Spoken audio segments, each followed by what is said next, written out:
ஆண்டாள் திருப்பாவை பாடலும் பொருளும். பாடல் எண் 12.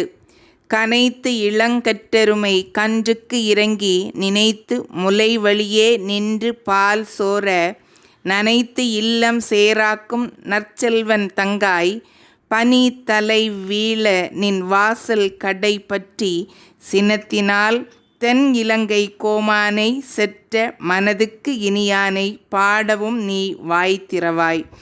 இனித்தான் எழுந்திராய் ஈதென்ன பேருறக்கம் அனைத்து இல்லத்தாரும் அறிந்தேலோர் எம்பாவாய்.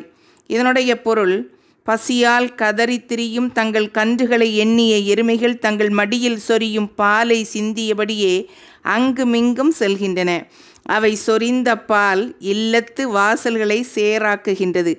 இந்த அளவுக்கு விடாமல் பால் சொரியும் எருமைகளுக்கு சொந்தக்காரனான ஆயனின் தங்கையே, கொட்டுகின்ற பனி எங்கள் தலையில் விழ உன் வீட்டு தலை வாசலில் நாங்கள் காத்து நிற்கிறோம். சீதையை கவர்ந்து சென்ற ராவணனின் மீது கோபம் கொண்டு அவனை அழிக்க ராமாவதாரம் எடுத்த கோமானாகிய அந்த நாராயணனின் பெருமையை பாடுகிறோம்.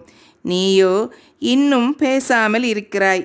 எல்லா வீடுகளிலும் அனைவரும் எழுந்துவிட்ட பிறகு உனக்கு மட்டும் ஏன் பேர் உறக்கம்?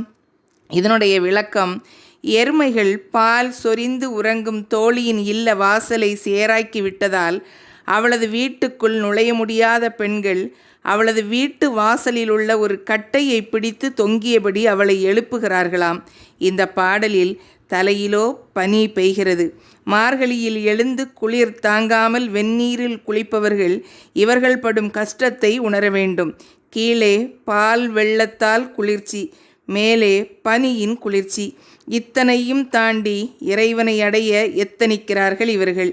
எவ்வளவு சிரமப்பட்டேனும் ஒருவர் விடாமல் எல்லாரும் அவன் திரு பாதம் சேர வேண்டும் என்பது இப்பாடல் உணர்த்தும் கருத்து.